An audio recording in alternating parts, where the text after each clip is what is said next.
My name's Dan Brook. I've lived in Hudson for 22 years. I'm a retired clergy and academic.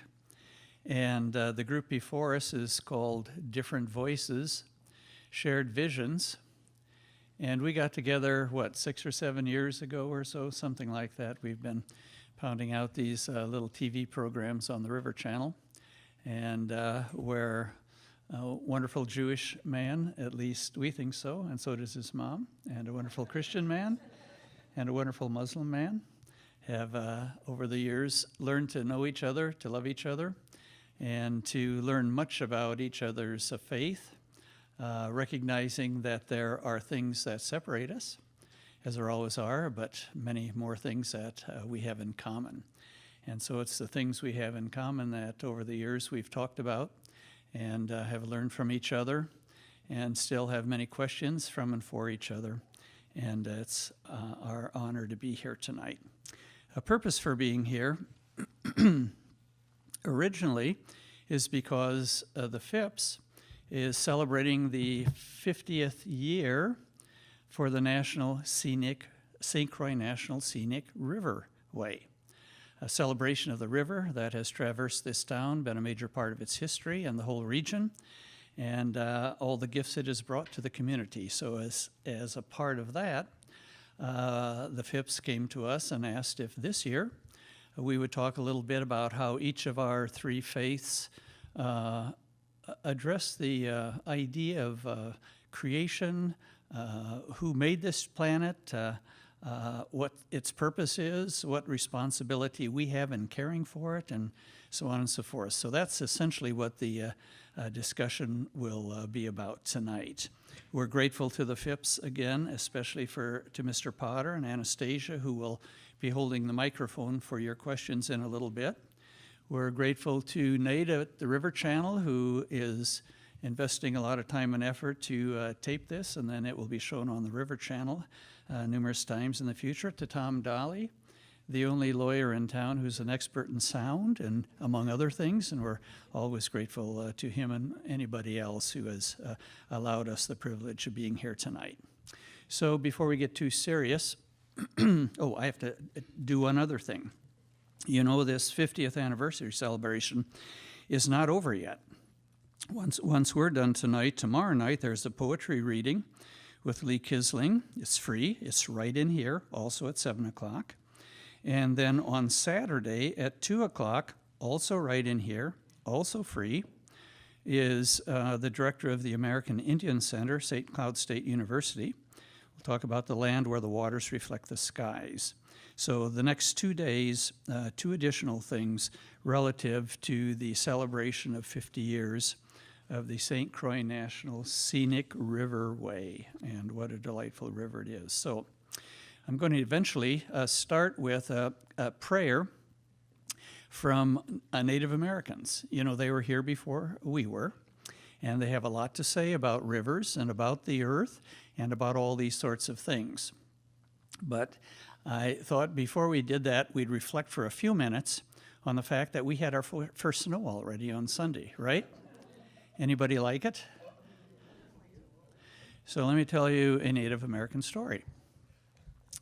There was a group of Native Americans, and they asked their chief in autumn if winter was going to be cold or not. And not really knowing the answer, the chief replies, well, yes, the winter is going to be cold, and the members of the village were to collect wood to be prepared. Now, being a good leader, he went to the next phone booth, and he called the National Weather Service, and he asked, is this winter going to be cold? And the man on the phone responded, well, yes, the winter is going to be quite cold indeed.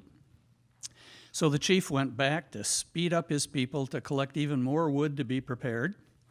And a week later, he called the National Weather Service again, and he said, is it going to be a very cold winter? And the man replied, well, yes, it's going to be a very cold winter. So the chief goes back to his people and orders them to go and find every single scrap of wood they can find. And 2 weeks later, he calls the National Weather Service again. Are you absolutely sure that the winter is going to be very cold? And the man replies, absolutely. The Native Americans are collecting wood like crazy. Oh, so is real life sometimes. So let me begin a little bit with this.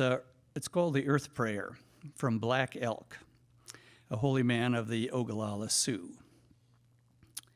He says, Grandfather, Great Spirit, once more behold me on earth and lean to hear my feeble voice. You lived first. You're older than all need, older than all prayer. All things belong to you, the two-legged, the four-legged, the wings of the air, and all green things that live. You have set the powers of the four quarters of the earth to cross each other. You have made me cross the good road and the road of difficulties, and where they cross, the place is holy. Day in, day out, forevermore, you are the life of things. Hey, lean to hear my feeble voice. At the center of the sacred hoop, you have said that I should make the tree to bloom. With tears running, O Great Spirit, my grandfather, with running eyes, I must say the tree has never bloomed. Here I stand, and the tree is withered. So again, I recall the great vision you gave me. It may be that some little root of the sacred tree still lives. Nourish it then, that it may leaf and bloom and fill with singing birds. Hear me, that the people may once again find the good road and the shielding tree. The holy man of the Ogallala Sioux. So, the good road and the shielding tree. You see it right there. We call it different voices, shared visions, because all of these three faiths, Jewish, Christian, and Muslim, are called, are parts of the Abrahamic faiths. All count Father Abraham as one of the origins of each of the religions. So our roots go back to the same person. Our series systems of belief are very similar in many ways. We have very much in common. But as I said before, we have learned not to minimize our differences because there are differences, but to celebrate rather our commonalities. I can confess to you, and they will agree, we're all seekers. Nobody has an absolute source of all truth. We all try to see the world through the eye of our soul, to find the face of God, each in our own way through our own face. I confess to you that all of us I know care deeply about our planet, care deeply about the next generation, care deeply about offsetting ignorance and fear through education, and each cares deeply about our sacred texts. To sort of set the perspective of the kinds of things we talk about, Judaism emerged about 7 BC in ancient Palestine. They're followers of Abraham and Moses. The primary language is Hebrew. At this stage of the Earth's inhabitants, there are only 13.3 million Jews on the planet, less than 0.2%. In the USA, however, there are 7.5 million Jews, constituting almost 2% of our population. Christianity emerged about 30 AD in Palestine. Followers of Christ, divided typically into the Catholic and non-Catholic aspects of the Christian faith. Primary original languages were Aramaic and Greek. It expanded within 60 years with churches in the major cities in Palestine, Turkey, the homeland of Ascan, Greece, and Rome. The entire Roman Empire was Christian by the end of the 4th century. At this date, 2.3 billion Christians are on the face of the earth, or about 31% of religious people. In the United States, there are 233 million people who call themselves Christians, or about 71% of our population. Islam started in about 622 Common Era, AD, on the Arabian Peninsula. They're followers of Muhammad. Primary language is Arabic. Again, they are divided into the Shia and the Sunni. Within 12 years of their origin, they expanded to include the entire Arabian Peninsula. Within 100 years, the Muslim world stretched from the Atlantic to China. Right now on the earth, there are 1.8 billion Muslims, constituting about 24% of religious folks on the planet. In the USA, on the other hand, there are only 3.3 million Muslims, constituting just a bit less than 1% of our population. Now then, how do they look to you? Do you think they look worried? They never know what I'm going to say. I'm going to ask each of them to introduce themselves, tell a little bit about themselves, and when they have done that, I'm going to ask any of you to have any questions you have about them personally, their life, who they are, that they don't share with you right now, to just ask them.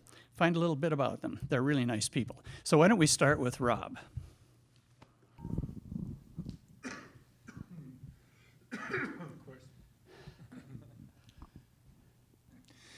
Good evening. My name is Rob Wertheimer. I am an attorney in downtown Hudson. I've been living in Hudson since 1991, and I originally am from New York City. I am the son of a Holocaust survivor. Both my parents were born in Germany, and so I'm a first-generation American. I spent my first 21 years in New York, graduated college there, and then I moved to Madison, and in 1989, I moved into this region, first in Prescott for a couple years, and then to Hudson. My mother is 87 and still going strong, and still recounts her days of having to wear an armband with a Jewish star and being ridiculed as she was a young child growing up in Germany. And it's always been a part of my personal history growing up, being a Holocaust survivor. I'm what's called a second-generation survivor. And then my kids are now third generation. Since there aren't that many left, since my mom was a young girl during the war, there's less and less people around to tell the story. So I look at it as part of my obligation to continue that story so that people never forget, as they say. So I'll pass here. My name is Dean Simpson. I'm a Lutheran pastor, and I have to sit between these two guys. I got Rob on this side from New York and first-generation American, German roots, and Holocaust survivor, and Ozkan next to me from Turkey, and Muslim. I just feel like the most boring person here tonight. I've lived in Wisconsin most of my life. The people who are our neighbors are kind of my people. I was born in southern Wisconsin in Richland Center. We moved up to River Falls, and I went to grade school in River Falls, and then up to Rice Lake where I graduated. I came back to River Falls to college and worked as a carpenter after that for a while. And then finally went off on a little adventure and went off to Berkeley, California, and later went to school down in Southern California at Fuller Seminary, and came back, became a Lutheran, and finished up seminary in Dubuque, Iowa. And I've been a Lutheran pastor for about 35 years. It's almost unbelievable to me to have to say that. I heard a text sample, might be a person familiar to some of you, and I heard him talking one time, talking about the Christian faith. And he likened it to he and his son trying to hike a portion of one of the trails that went across the United States that pioneers took. I can't remember the name of the trail, the Oregon Trail or something. And he was thinking it was going to be like two ruts, or a trail most of the ways. And they couldn't find it. They were down in Indiana or something somewhere. And they finally, someone told them about the trail, and it was 6 miles wide. Of course, it's all paved over now and covered with cities and roads and all businesses and homes and so on. But it's 6 miles wide, and he likened that to the Christian faith. I'm the representative Christian here tonight to talk about from a Christian point of view, but the Christian faith has developed and developed and developed over the centuries. It's like 6 miles wide, this path, this way that we call Christianity. And you can go way over on the right, or you can go way over on the left, and the two just kind of holler back and forth at each other. But they're both part of this path that claim Jesus as some sort of truth and way and life that we follow. It's so if I tonight claim to represent a Christian point of view, it is exactly that, a Christian point of view, not the Christian point of view, and there will be lots of differences among us and among people whom we all know. My own personal journey I was born a Methodist, and it never really took, and I went off to college and just wanted to party, and met some people from a very conservative group called the Navigators, and I experienced a wonderful change of life, and I was born again as a Christian believer with the Navigators. For years that nurtured me, and I later joined a church of the Christian and Missionary Alliance, and I was going to raise my hand at an altar call, and I was going to go off to the mission field and so on.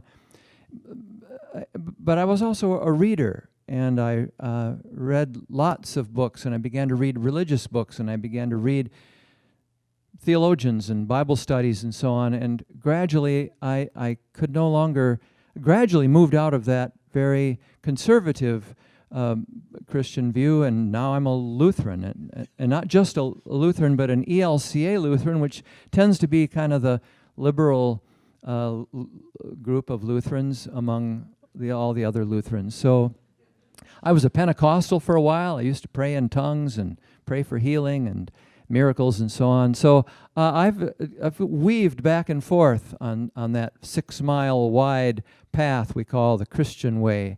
And so I'll just speak tonight, whatever I speak, about from where I'm at, and hope you take what I say with a grain of salt, therefore.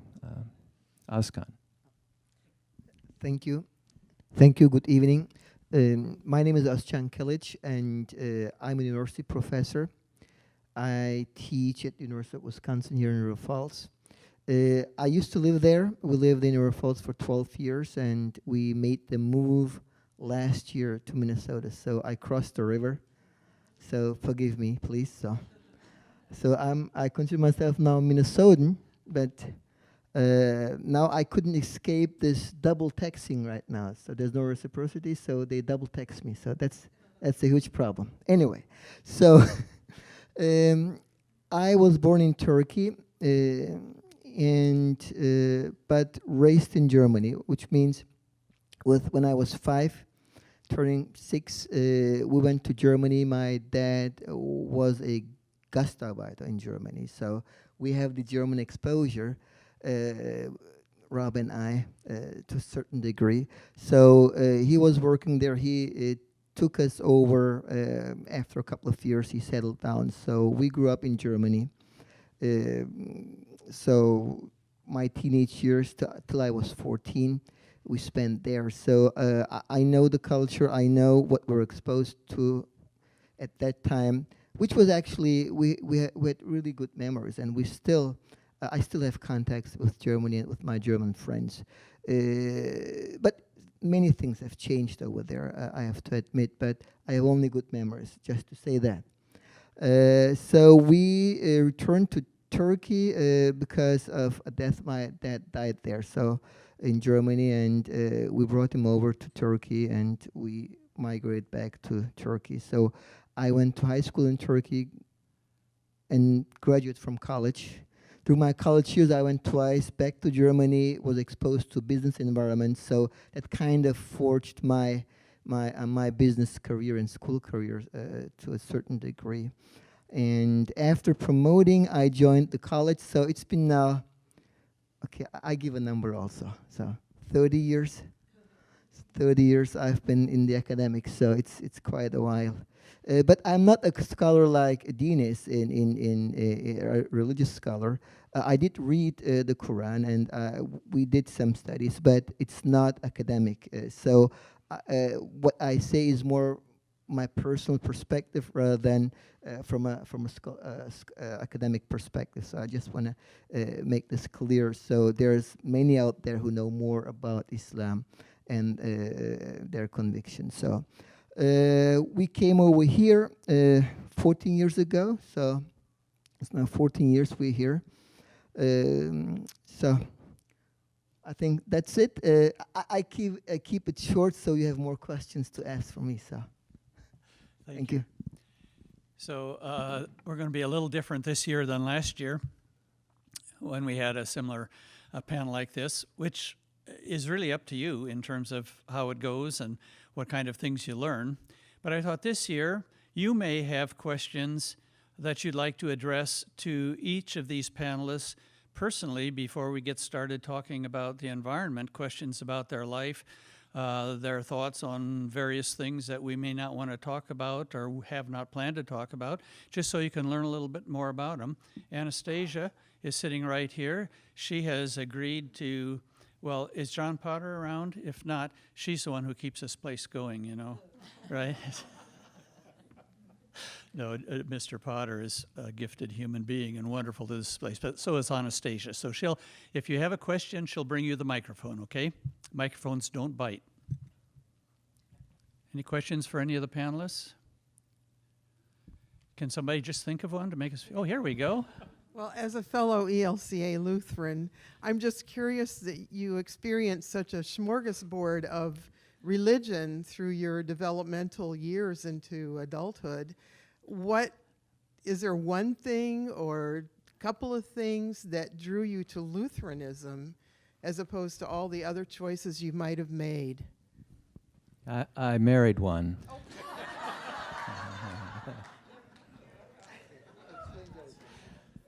There's a little more to it than that. I was in Fuller Seminary, and one of my professors taught Luther, and I was really captured by what he had to say. And we studied Dietrich Bonhoeffer in a special seminar, and I was so taken with Bonhoeffer, whom lots of different brands of Christians and non-Christians read Bonhoeffer. And I used to tell my wife when we were down there in Southern California, we would visit all these big churches down there, you know, every Sunday we'd go somewhere different, it seemed like. We actually lived in a Baptist church. And I remember saying, because I knew we wanted to land in a denomination, and I wasn't sure what that would be, but I knew I wanted to be in the conversation, the Christian conversation, but you got to be rooted somewhere. And I used to say, honey, I know we're gonna join a church someday. We'll be rooted, but I don't know what it is. All I know is that whatever it is, it won't be Lutheran. Because I had worshipped with my wife in her church, and that liturgical way of worship just left me cold. And I thought, why do people do this? I was from more of the free church tradition, and so I've learned to enjoy the taste of crow. Would that be appropriate? Anyway, we went to a little Lutheran church in Pasadena one Sunday, and as old Pastor Bruland knelt down and put the bread in my hand, and he looked at me and he said, "This is the body of Christ given for you." And all of a sudden, something just kind of went thunk like that. It was that simple. This sacramental part of the you just eat and drink, and I was trying to figure everything out, and it was eat and drink and then turn to your neighbor in love. And it's this grace that is given that bypasses our brilliance and our understanding that really captured me finally. So I was glad in the end that I married one. So we went back home for her. Any other questions for anybody on the panel? Thank you for doing this. And is this thing on? Can you hear me? Hold it closer to your mouth. I'm afraid it's going to sound... Okay. Thanks for doing this. During the intro, it struck me the history of how much adverse relations we've had, and the conflict and the persecution. And it dawned on me too that the Christians kind of started it, I guess, like with the Crusades, I think, and with persecuting the Jews. And and now in Hudson, if you read the town paper, there's an awful lot of, and I know we're all mostly in here Christian, or at least we're brought up that way, and there's an awful lot of propaganda against Muslims of all types. And I'm just like, where does this come from? And what can we do? Like, you guys aren't killing each other. That's awesome. When you preach, are we teaching love and acceptance and inclusion of people who are different? Where does this come from? And what can we do so that in our society, like, we can be more welcoming and inclusive? Because I bear nobody any ill will. I thought it was wonderful you opened with a Native American prayer. I thought that's maybe what they should have done when there's this big to-do in the town government about prayer. It's like, why not open with that? I don't know, I guess I'm rambling, but it's like, wonderful that you can get along. What's going on, and how do we make things better? Open to anybody. Thank you. Well, there you have it. This question we have talked about off and on over at least the last 5 or 6 years. So my memory is, in dealing with these guys that long, that so far we haven't come up with a very good answer. But I think tonight they're going to. Who wants to start? I'll start now, since I get quiet later on. I really think it starts with this, with us showing you that three human beings of different backgrounds and different religions can sit and talk and show what we have in common, and that we get along and love each other, and we consider ourselves brothers after doing this for so long. And the fact that it starts in the community, it starts just with maybe just 3 or 4 people getting together and showing that this is through kindness and through education and talking that we have so much common ground, so much more in common that we don't. And a lot of where this stems from, well, obviously the current political scene is not conducive to a warm spirit of getting along with everyone, to put it kind of mildly. But otherwise, I think it does start on a local level. This is what, the more this gets out, the more people can see that people of different faiths can get along and learn from each other and talk. I mean, that's where it all starts. It's kindness, and love. Okay, thank you. This is really a tough question to answer, but I think the best way to tackle this problem is to show and to show that we can live together. I just want to start, and I mentioned this to Dean, with something which we need to get back to our roots. It doesn't matter which religious belief, which domination. What are the basic teachings telling us to do? I'm just reading Genesis 1, King James, and I know it from my memory because I had to memorize it, but I'm just reading. In the beginning, God created the heaven and earth. And the earth was without form and void, and darkness was upon the face of the deep. And the Spirit of God moved upon the face of the waters. And God said, "Let there be light," and there was light. So God created everything. For whom? Do we think about why did God create heaven and earth? Did he need that? No. But he knew that he was going to create us, the human being, us. And he created heaven and earth for us. And the light, you can interpret the light, but the way I interpret light is enlightenment. The light is for somebody like, I don't know the expressions, someone is like when you project the light to a rabbit, they don't know what to do, because they're just paralyzed, right? Some people are paralyzed because it's too much light for them. and they cannot process the light, the conscience, the power of thinking God gave us. And that's the reason why they're that way. That's how I feel about it. So it's nothing wrong, but we need to enlighten them. And I think the way to start is, as you mentioned, Rob, is to communicate with each other and give the message that there's nothing wrong to talk to each other, because the purpose of the creation is God wants to be known. God wants us to live in harmony in His creation of the earth and heavens. And we may believe differently, but and I read other articles about that. Some Christian denominations say that we don't believe in the same God. Okay, you can believe that way, but I still believe it's the same God. And, so we should start this way. There's many other things to say, but maybe I start this way. Is it okay? Thank you. Yeah, it's such a huge question, and the symbol of whatever has gone wrong in the Genesis story that we all share is the serpent and the seduction of the first couple, and a lot of people see the serpent as the devil, but really the serpent in that story is a symbol of mystery. We ask a question: where does evil come from? We're left with an unanswerable question. It's a mystery. That's the symbol of this serpent. I think that's borne out. So we work on that together.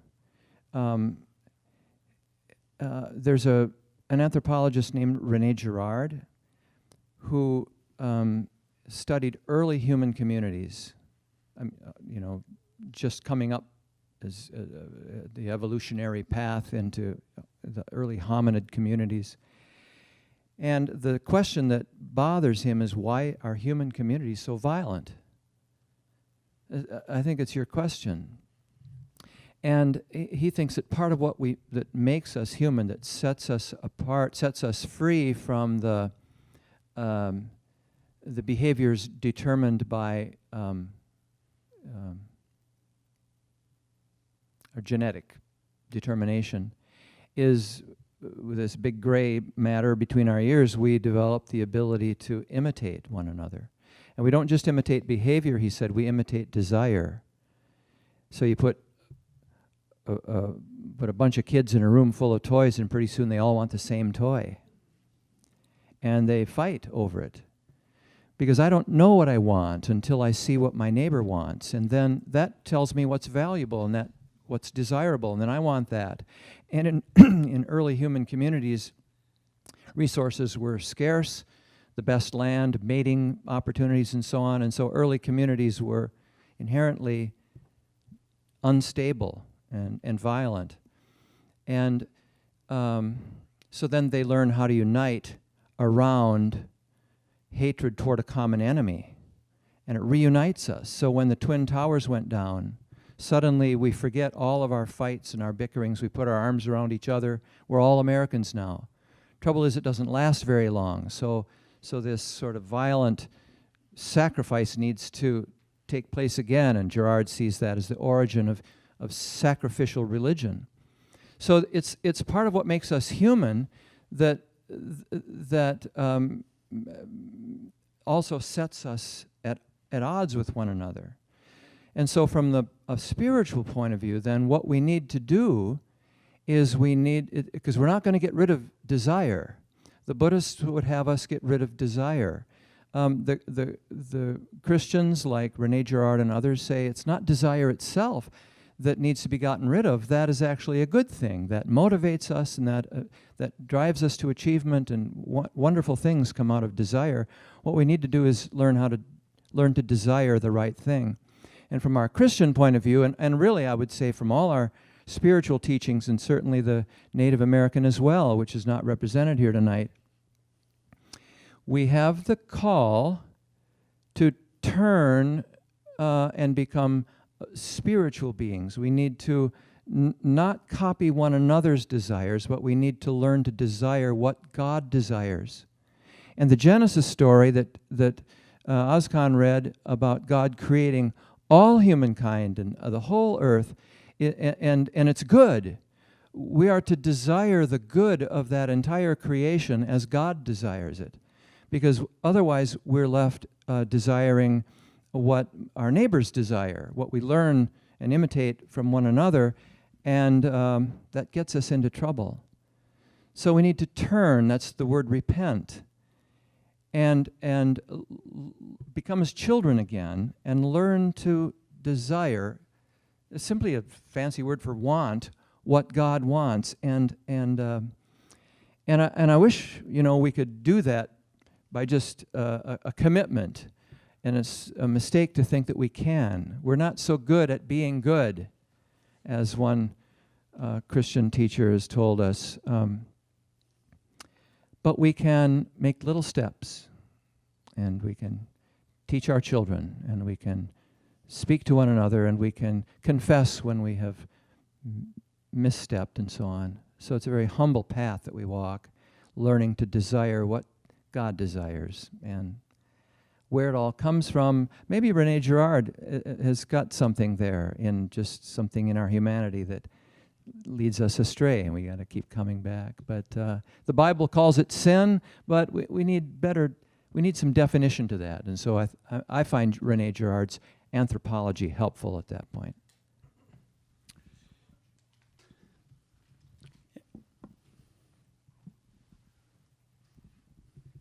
Hallo. Ich habe eine Frage für du, Professor. For me? Ja. Es tut mir leid für mein Deutsch, aber wie war es in Deutschland aufwachsen? Du ein Muslim, hast du Hass erlebt? Also in Deutschland aufwachsen als Muslim. Vielleicht auf Englisch, so sie kann verstehen. So he's asking. You want to grab the mic?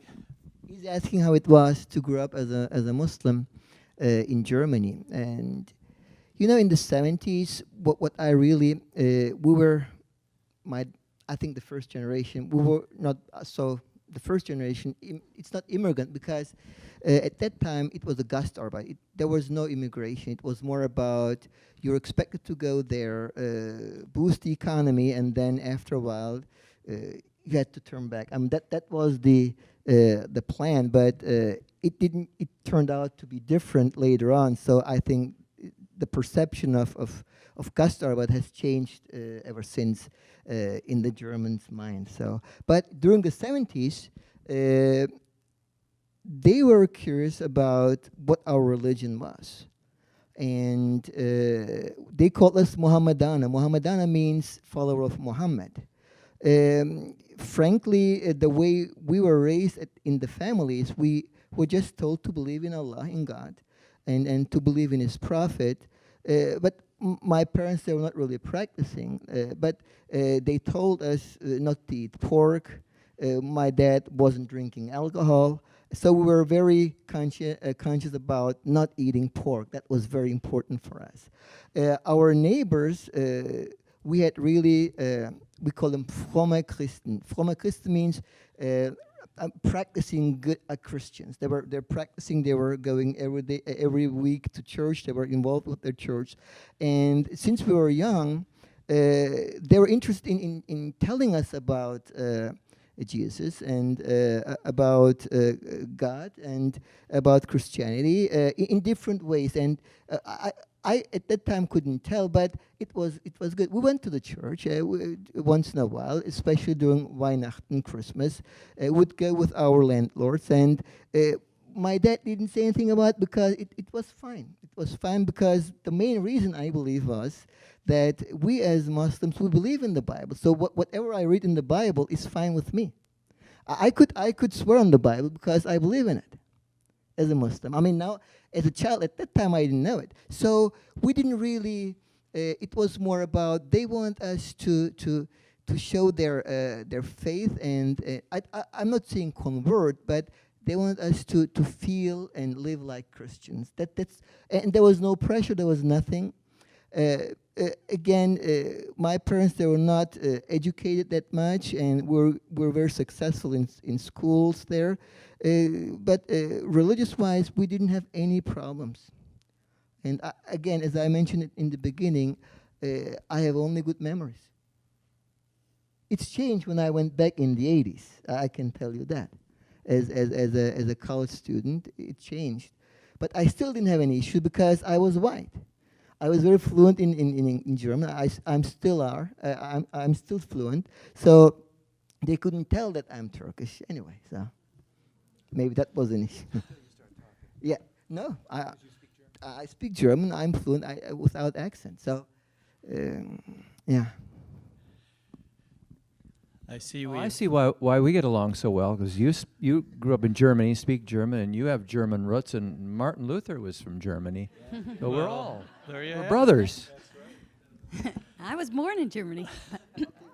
I have a little bit of a complicated question, but I had seen that they had taken a satellite photo from 350.org one of the times, and they had Jews on one side of the Red Sea and Muslims on another side and Christians on the other, to show that we could all work together on the earth and taking care of creation and people as part of it.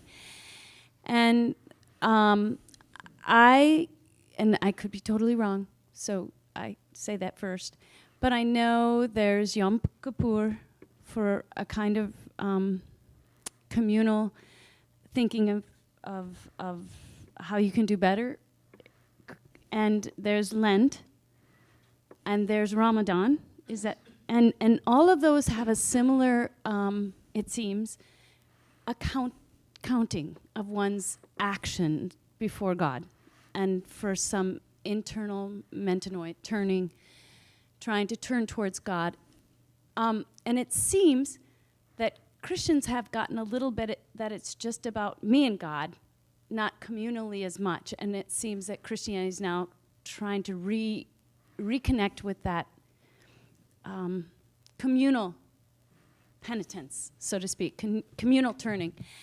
And back to your anthropology, could the enemy that we all need to unite on is pollution and abuse, and that from our 3 traditions and 4 traditions and 5 traditions, there is spiritual resources we can use ritually and together for an accounting, a turning. Who do we want to be?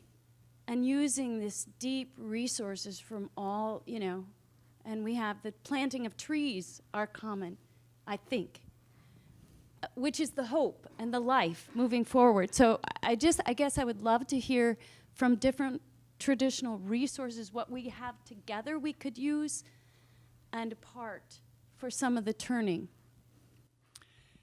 I thank you for the question, because it'll kind of segue us into what we're primarily here for tonight. And so we'll get to answers specifically to your question in a second. But I'd like to introduce this next little section with another ancient Indian proverb. You've probably heard this before, but this sort of sets the context for the discussion now in answer to your question. It goes like this. Treat the earth well. It was not given to you by your parents.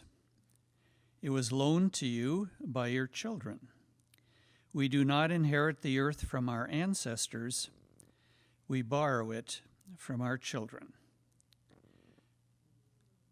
Is that true?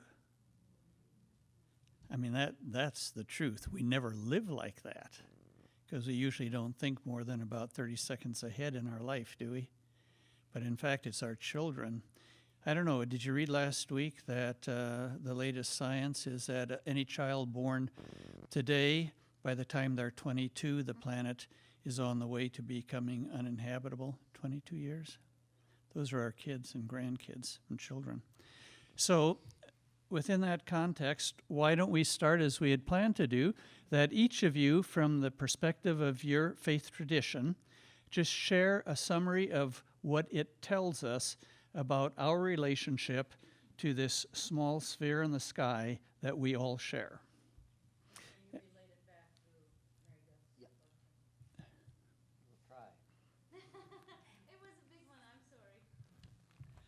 Rob, you want to start? One more time, sure. He's Well, a lawyer. We got to pick on the lawyers a little. All right. So, I have a little something I did some research on because, like Askan, I am not a Judaic scholar either, and I was bar mitzvahed and grew up with Judaism in the household, but I have not studied it in any great depth beyond those basics. But what I prepared for this evening kind of goes to that a little bit. So if you forgive me, I'm going to do a little reading as well. But Jewish tradition teaches us to care for our planet in order to preserve that which God has created. Psalm 24 notes that the earth is the Lord's and the fullness thereof. It's a dramatic assertion of God's ownership of the land, so that it follows that any act that damages our earth is an offense against the property of God. And so there's a Jewish concept of Baal Tashit, do not destroy, and that forbids the needless destruction. And so Judaism emphasizes the need to preserve our natural resources and to generate new resources for future generations. And the Talmud, which is basically rabbinical commentary on the Torah, the Jewish Bible, tells the story of the sage Choni, who was walking along when he saw a man planting a carob tree. And Choni asked, "How long will it take for this tree to bear fruit?" 70 years, the man replied. Choni then asked, "Are you so healthy that you expect to live that length of time and eat its fruit?" The man answered, "I found a fruitful world because my ancestors planted it for me. Likewise, I am planting for my children."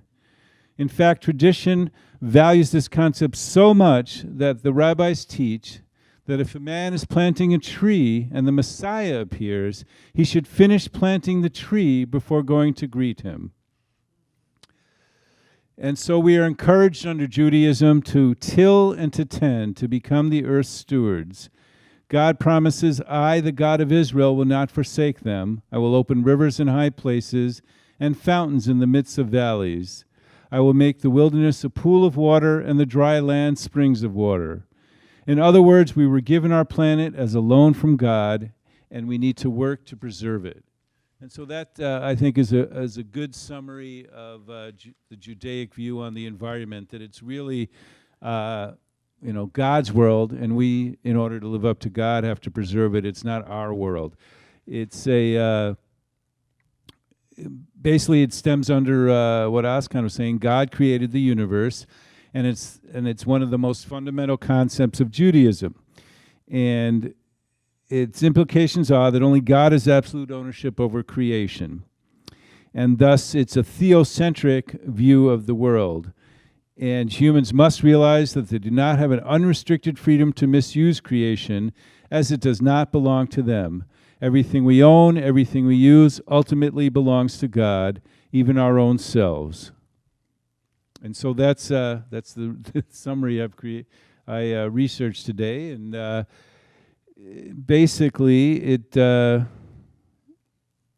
talks about being stewards of the earth and of keeping the environment, which is our earth, which is our home, alive and well for future generations. And one thing that started in the 50s after the Israeli Independence War was planting a tree in Israel. And that was something, you could donate money to do that. It was really big when I was growing up in the 70s, that you gave money to plant a tree in Israel if you could do nothing else. Obviously, there was a big push as a young person growing up to actually spend time in Israel, to go there, work there, become part of them, and actually move there. I had a good friend that did that. It's called Aliyat.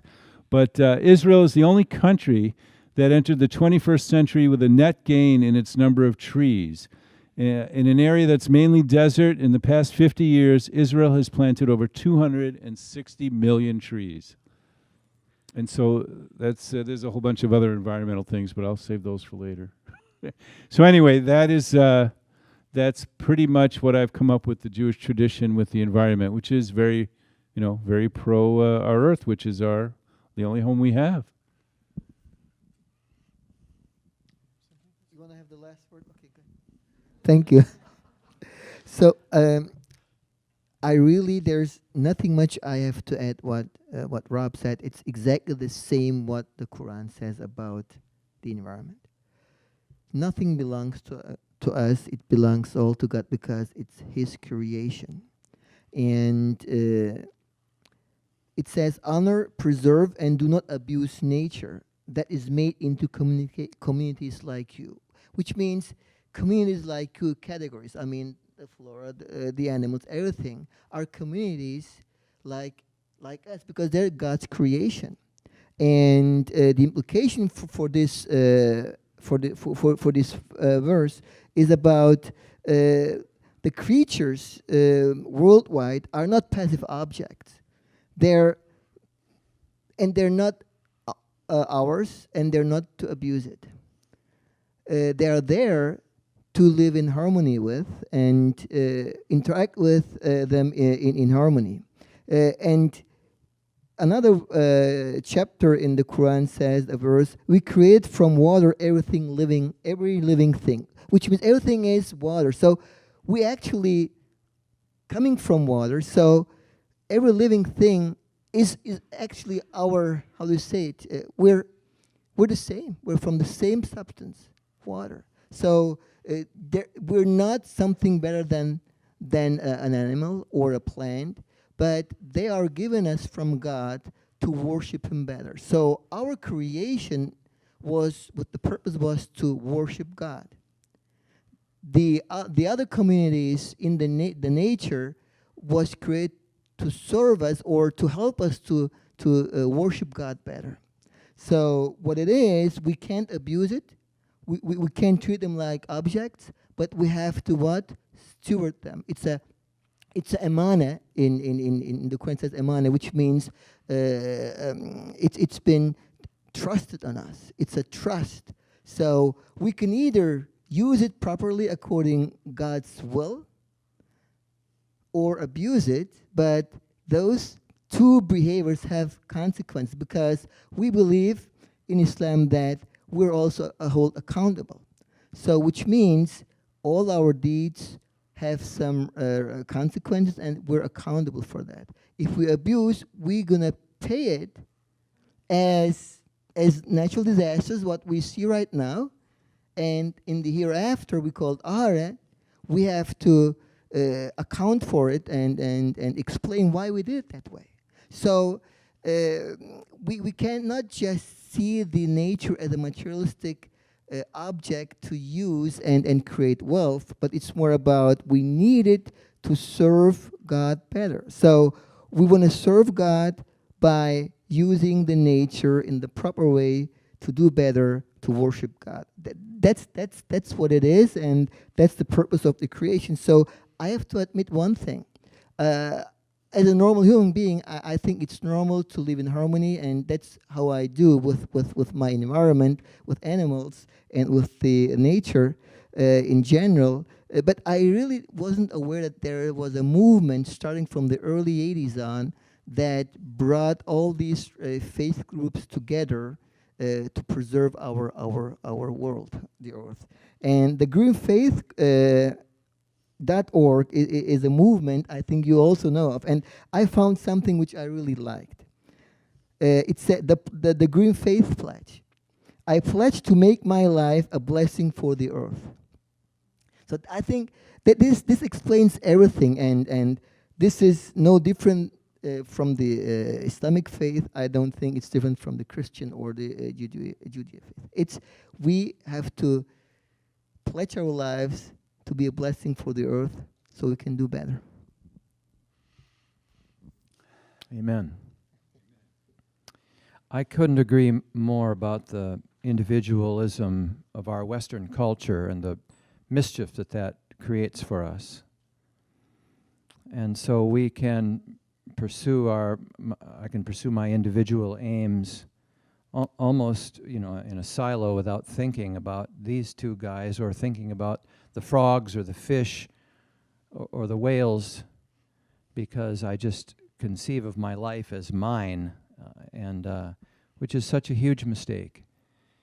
And that's a development of our entire Western culture, philosophical culture, and it has infected our religious communities as well, so that we think of my soul as something I possess in and of myself.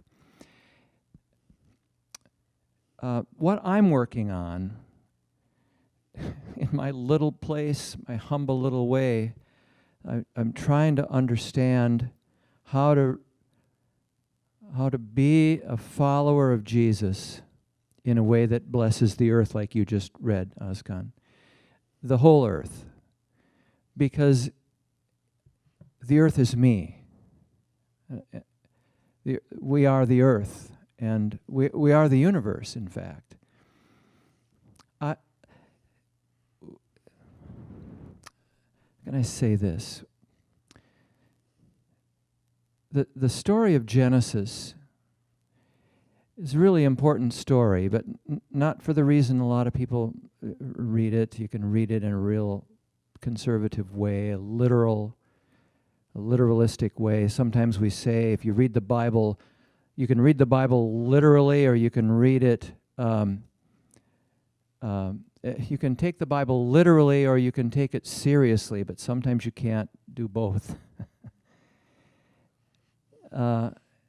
The story of Genesis, the first 11 chapters of Genesis and the story of the creation came out of the Babylonian captivity experience. It's fairly late in the literature, in the story of the Old Testament.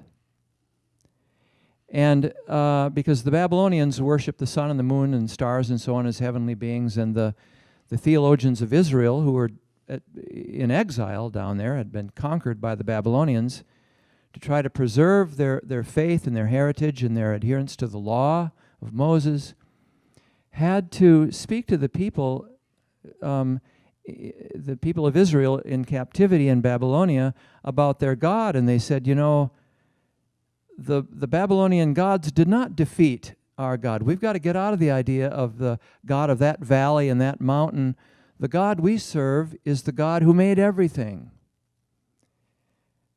Our God made the Babylonian gods, and it was kind of a little coup they were doing there. And it worked. I mean, the people preserved their identity, and many of them came back to Jerusalem when they were allowed to do that, and Judaism was preserved. But the brilliant thing was placing their faith in light of what they understood about the whole cosmos. That's the lesson for us today. We have to express our faith in terms of the way we actually understand the whole cosmos. And we understand the cosmos quite differently now from the way they did in ancient Israel.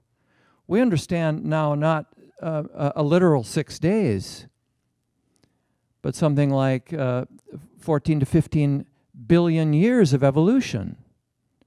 And the evolution of the galaxies, and the evolution of our galaxy and our planet, and of life, and of human consciousness. We're a view of the universe is coming now, that we're all deeply connected. We're all one. Every single one of us, and every creature. And that what happens to one literally is happening to all of us in some deep way. How we tell our religious stories and how we pursue our religious values now, in light of that cosmology, in light of that understanding of how reality is a real task before the churches and the synagogues and the mosques and the theologians of the West now. We need to stop thinking in this individualistic way, and we need to reinterpret our faith as the theologians of the faith traditions have always done. Reinterpret in light of new information and a new view of reality. That's always been the task of religious communities, and it's ours no less today. And it's uncomfortable because it takes us out of the view that we grew up with from childhood that we're comfortable with, and it takes us into the territory of the unknown, and we resist it. It's scary to us. These religious stories go deeply into our identity and our feelings about what it means to be a human in the world, and as we look up at the sky, and who am I? And so this is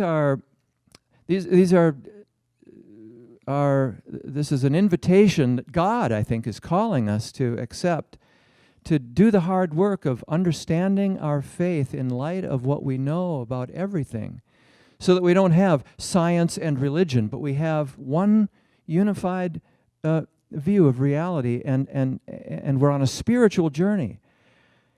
So we need to listen to each other and open ourselves to new ways of understanding, and that's kind of scary, but it's also adventurous and wonderful and beautiful and full of hope, because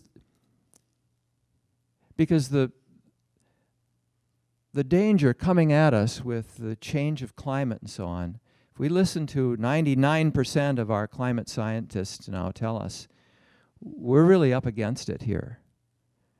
This is the thing that matters, and to address that's going to take all of us, not just the scientific community, not just the technologists, the technocrats. It's going to take everybody.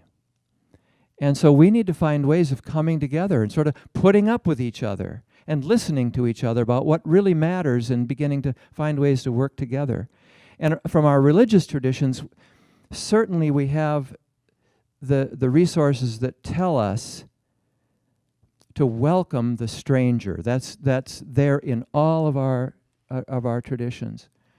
And we need to mine that fundamental value of our religious communities and our scriptures about welcoming the stranger, and we need to begin to recognize the stranger in other people of other faith traditions, other creatures with whom we share the planet, people of no faith tradition at all.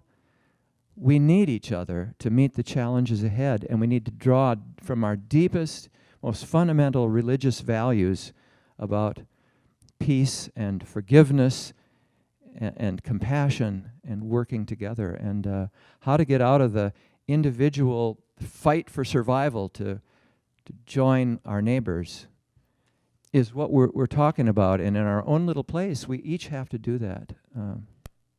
So thank you for the question. Can I add when you were talking about it, something came to my mind. So we're on Earth right now, but believe me, this is not our natural environment. We're not living here in our natural environment. Where is our natural environment? Have you asked yourself this question? Where should we be? When we go back to the creation, I sincerely believe that we're part of God, because when God created Adam, and we believe in creation, that's what I assume, God breathed upon Adam from his soul. So we are right now captive in our own bodies, but our first environment is our body. So we first are obligated to be good to our body, even though we don't feel comfortable in it, because we don't belong here. We are eager to go and unite with our Creator. And when we look at this, it doesn't matter to whom we believe, we're eager to go back to our Creator. And our Creator, because we pledged Him to know Him as the only one Creator, the unity. And when we go back, He will ask us, yes, that's what you have pledged when I sent you there, but how did you behave? First to yourself. Did you abuse your body with all the drugs, with all the whatever? I mean, I used to smoke, for example. And what did you do with all your brain power, thinking power? Did you try to take advantage of everything and work against the unity of my creation? Or did you think of living in harmony? So if we try to be critical on ourselves, we won't have really time to be critical about the other, and really not. So, there won't be any reason to be in bad terms with others, because we first have to deal with our inner, with our own actions. And then once we start realizing that we don't belong here, we want to go somewhere else. We better get along with what we have here and with all the other communities. And I think that should be the question. So I think the main, going back to your question, what to do, I think be first critical with yourself. If I sincerely believe in God, am I really acting upon God's commands? I mean, there's 10, but there's more. So do I first believe really He is one? Do I really believe that I shouldn't harm anyone else? Not even myself, my body? If not, if I cannot say yes, then there is no reason to be critical about others. Thank you. The next question. Rich? Again, this is Anastasia. She is a helper. Wonderful. Thank you. I'd like to address Dean. I'm a retired ELCA pastor. You're still actively engaged in congregation. How do you address these issues with your people?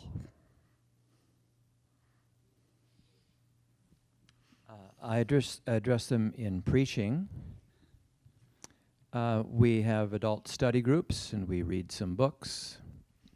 One of the books we read recently was a book by Brian McLaren called "Why Did Jesus, Moses, Muhammad, and the Buddha Cross the Road?" I find that adults, and we have a lot of older adults in our community, I find that they're really eager to grapple with big questions. They're a little nervous about that sometimes because nobody likes to feel stupid or something, but people are really interested in these big questions, and they're interested about what do we mean when we say God? They're interested because they've lived a long time, and they know that the childhood Sunday school answers are not adequate for their questions and their needs now. So education opportunities, and certainly in preaching. And I continue to work with our staff. We're asking, what can we do in the worship hour that will sort of help the church to see that who we are it needs to be engaged with the world. But and so our is that have you got any suggestions for us? Well, we're using a confirmation curriculum by Dan Erlander called Manna and Mercy, that tells the story of the whole Bible from Genesis to Revelation in terms of social process, and it's a confirmation age, confirmation level curriculum. It's a wonderful story of the Bible about the ethic of Moses and the ethic of Jesus, and I think the ethic of Muhammad, though it doesn't go there specifically. If you study him in his time, about the community and valuing the community, and over against he calls them the big deals, who are always in it for themselves and their own success and wealth and power and status, and the call to act as servant. So, but it's a struggle because there's a momentum in the church that keeps it going in the same direction. It's like a big ship going through the water, and the force of the water on either side just holds it in that path. But there is a way to affect that little rudder way at the back, and we're going to find ways of And I think the worship hour and the preaching and the adult studies help get at that rudder that can begin to turn the direction of that ship, turn it around, repent. It's me, O Lord, standing in the need of prayer.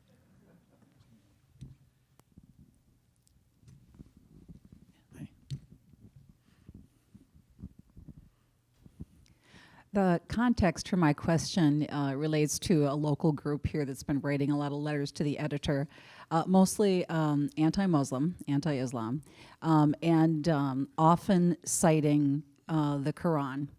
And so my question to all three of you is, what are your thoughts when lay people use a literal interpretation of these ancient texts to sow some seeds of some pretty hateful language towards others? I can go first. I think we need to call out the text when it's Phyllis Tribal called them texts of terror. And we need to first of all admit that they're there and that they're a problem for us. Sometimes in the Lutheran Church we say we don't preach the Bible, we preach the gospel.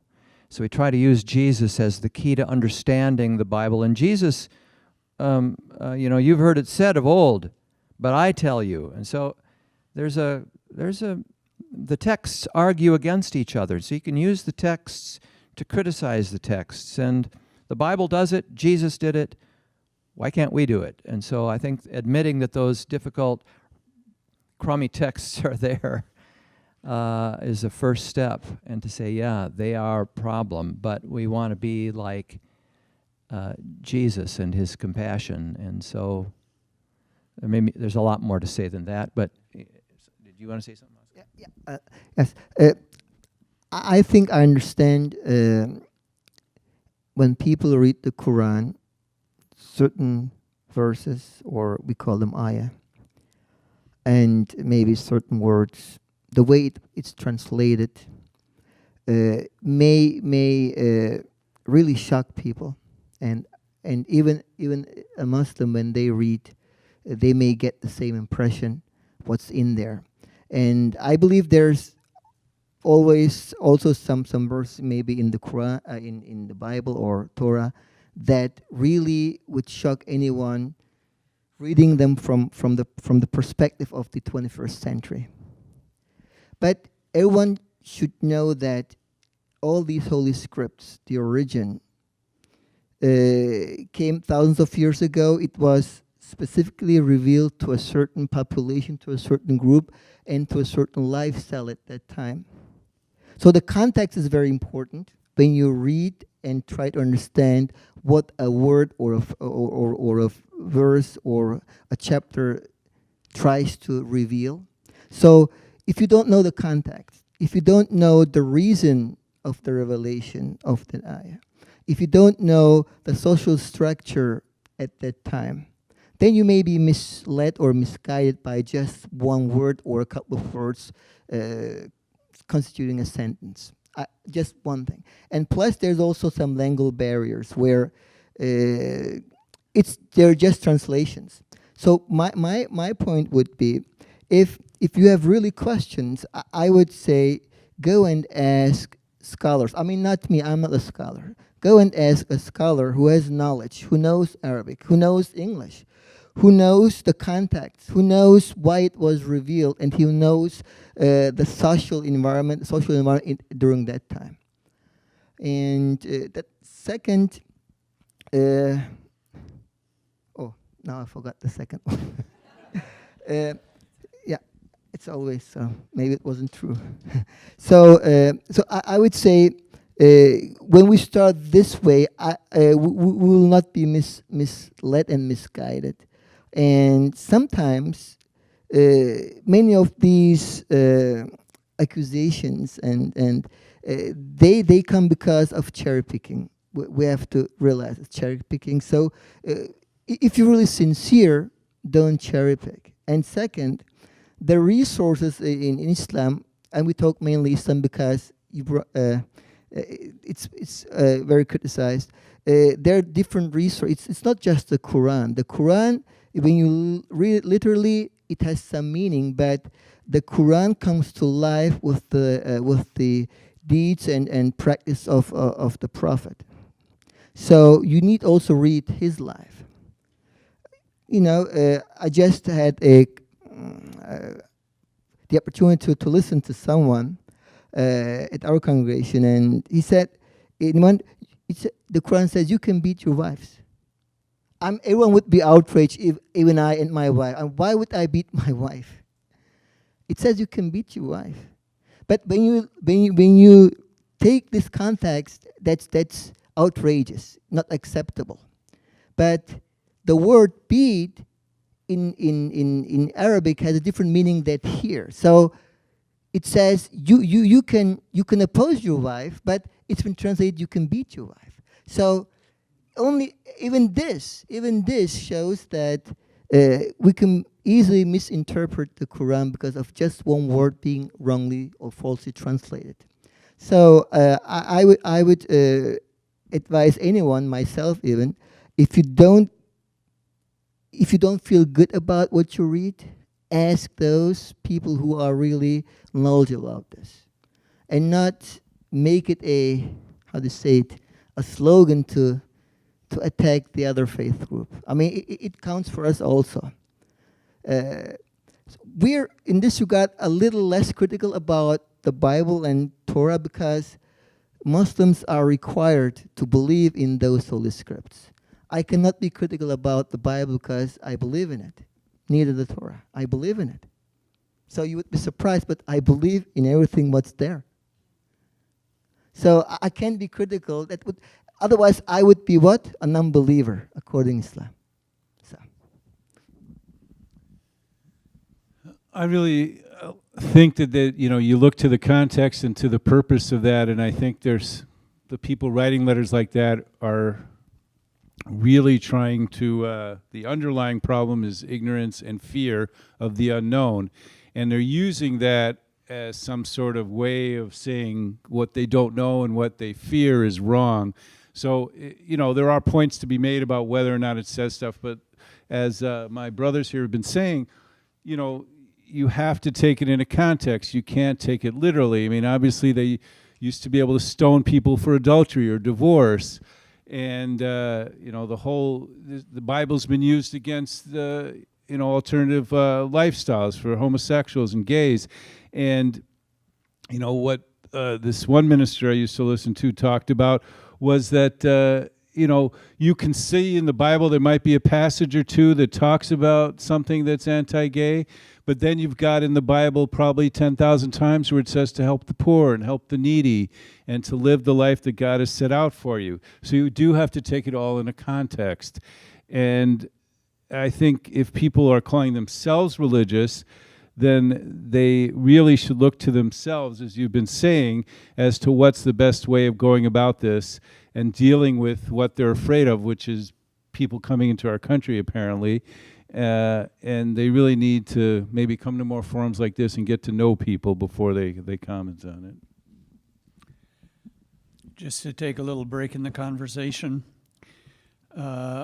if you reflect back over the years when we first started to get together, do you have any memories of what was the most difficult part of three strangers, of three different religious belief systems, speaking to somebody with whom we have almost all learned to disagree and occasionally be disagreeable? So what's your first memory of when things started to gel with you as a group and some of the barriers started to come down and the conversation could be more free? I don't remember the disagreements. As we got to know each other, I'm sure we kind of looked sideways at a little bit at each other from time to time. I remember more, however, there are moments in our conversation when we arrived at a kind of a unity of vision, almost like an epiphany. There have been moments, more than one, where you could feel the energy and the pleasure, the joy of our conversation and the agreement, and we embraced afterwards. It was just those few moments. We all hugged each other and we had tears in our eyes. Do you remember? Yeah. So I think this is something divine, not from us, because we're sincerely talking about how to get along, how to believe in God and the creation, besides our differences. And God is, he sees this, right? So that's His blessing when we hug each other and feel and have tears. I think that's His blessing.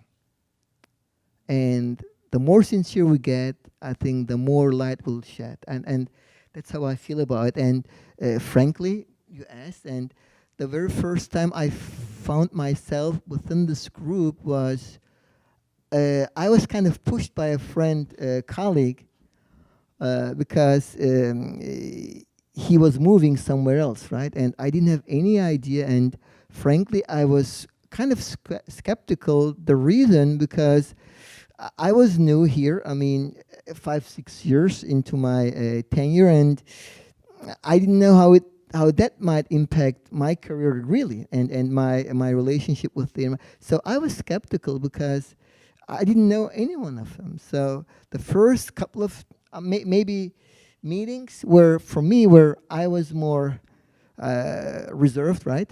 But now I believe I want to do this. I want to do this because, and I want to be vocal. And one thing I would like to bring up in the wake of what happened the last couple of weeks, I really sincerely embrace this environment of freedom of speech, where people can talk, discuss, exchange their views in civility, even though we don't agree, and we don't have to agree, but we still respect each other. And we should really be thankful for this environment and for our forefathers who created this environment, because what happened the last couple of weeks, what we hear, what we see, and I follow very closely, that's not acceptable, that's gruesome, and I don't think we want to be a country like this. I mean, I'm talking about, you know what I'm talking about. So we should really embrace the freedom of speech.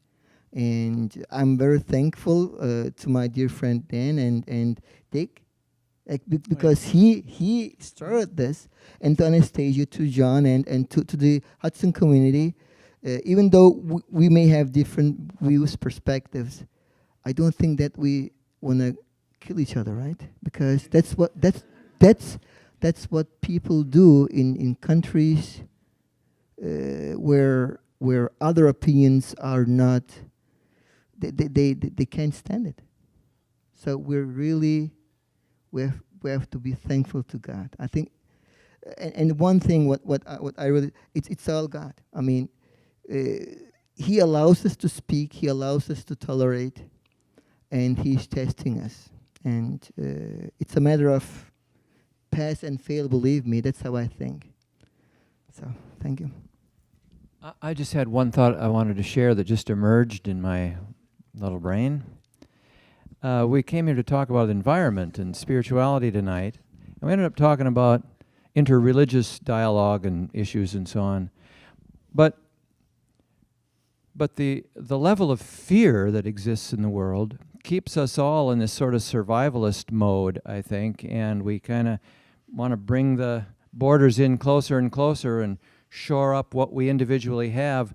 If we can lessen the fear and begin to see neighbors in the world as not so fearsome, but as neighbors and people like us, I think lessening the fear will let us cooperate and deal with issues like the approaching environmental crisis and so on. We need to trust one another, and so in a sense, this is an important kind of conversation for the crisis we're facing in the ecological crisis. I think this is important. And just getting back to the original thing, I also shared in that either spiritual moment or epiphany or whatever you want to call it, and it is just something beyond ourselves, that it's proof that there's more to us than just us, obviously. Wayne Dyer always said that we are spiritual beings on a human journey, something like that.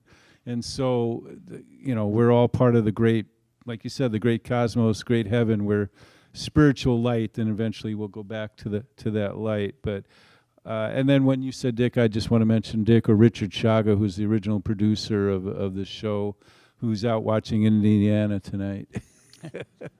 But thanks to Dick, that's who started this and got us all together in the first place, and we've been doing it ever since. And I've learned so much being with you guys. Both of you are just eloquent speakers and know your stuff so well, and so every time we do one of these, I feel better and I learn a lot. So I'm just thankful for all you guys. Well, we have managed to pretty much use up an hour and a half already. Yes, ma'am. Well, before we quit, I do want to go back to the question of, do you think we could unite against a common enemy of our own pollution more? That could be a way to get us to work together, and when you work together on something, then you're side by side, you get to know each other like you guys three did. We won't all be called into a nice threesome. But is the earth itself calling us to be together more? And what can each group do to further that and with their resources? And like I said, we have shared kinds of approaches, and I'd love to hear your thoughts on how do we get that going? If I could just break in here for a second. Carrie, you want to talk a little bit about the inclusion group, which has a hands-on, feet-on-the-ground kind of an approach to answering this kind of question?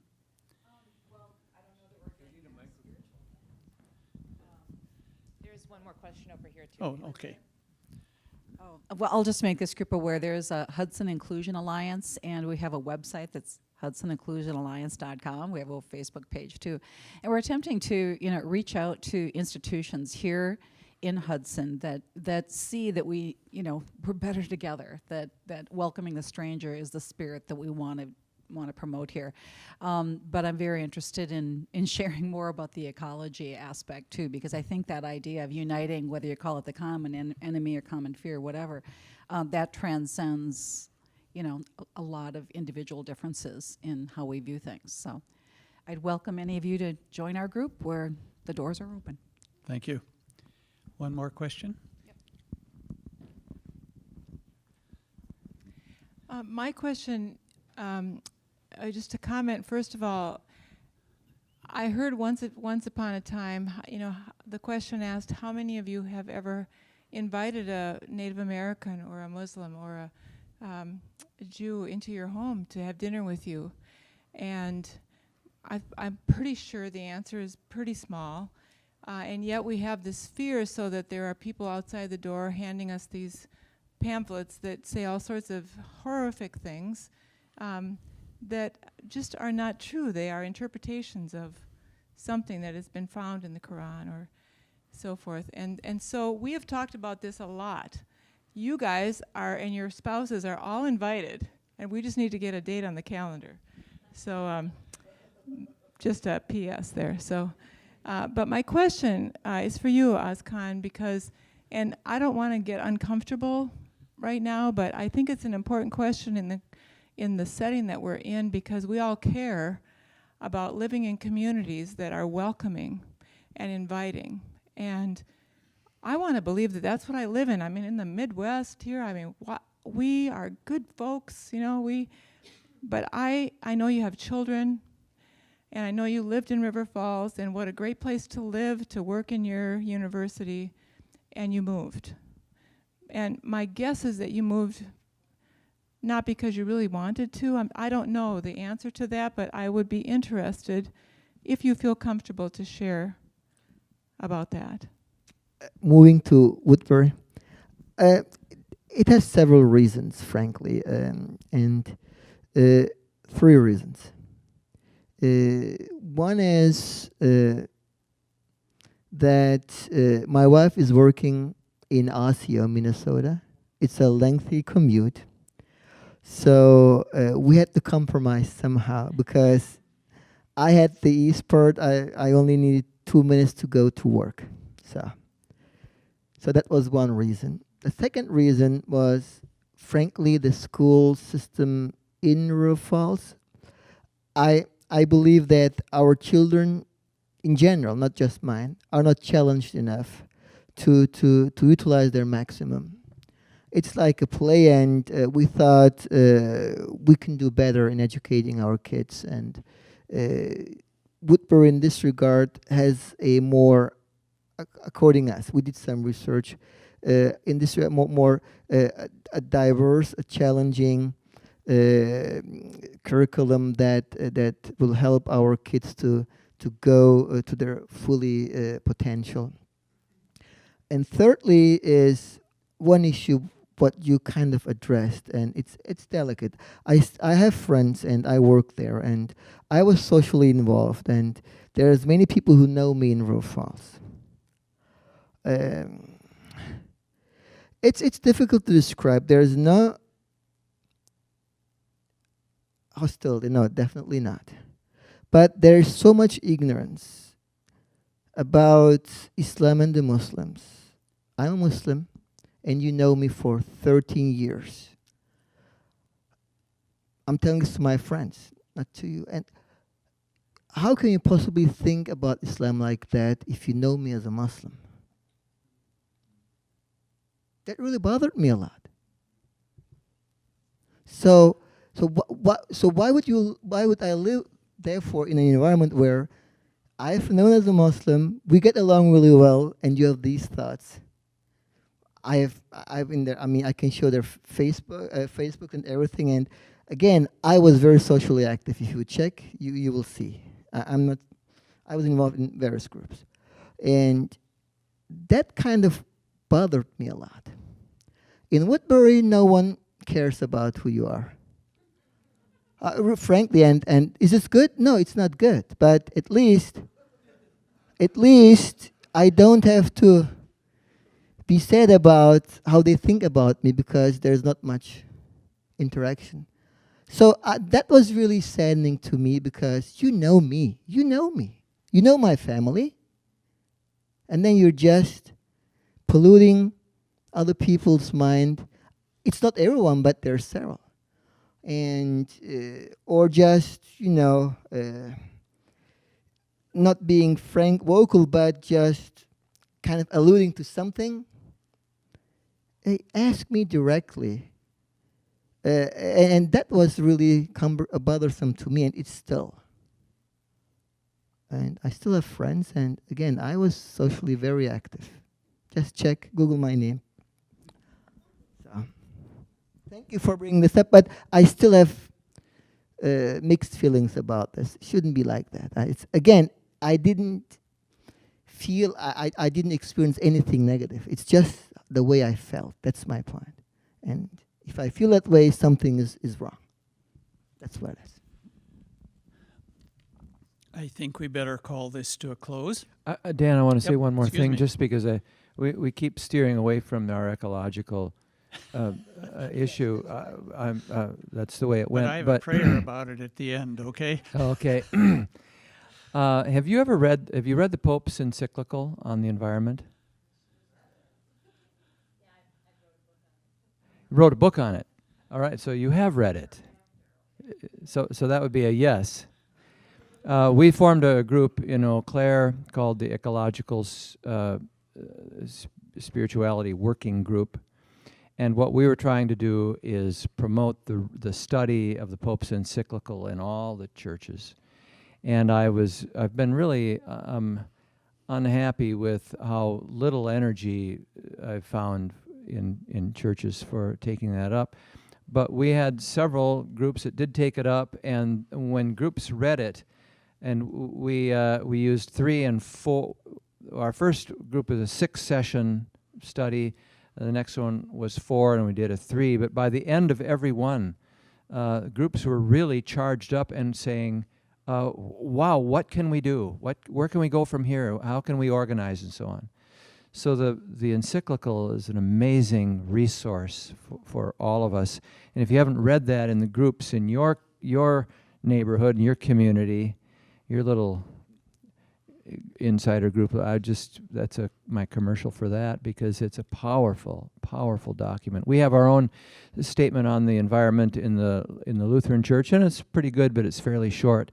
It's doesn't hold a candle to the Pope's statement. It's just an amazing document. So this is my little advertisement for that. I don't know how you get it into people's hands and heads, but I think whatever we could do to encourage that is worthwhile effort. These gentlemen will be here afterwards. You can come down and meet with them, or out in the hallway with some refreshments. They'd be delighted to talk to you, and we're most grateful for your willingness to give up this much time on a Thursday night, especially 4 days after our first snow. And and we hope it doesn't happen again for a long time. But thank you super much for coming. Yep.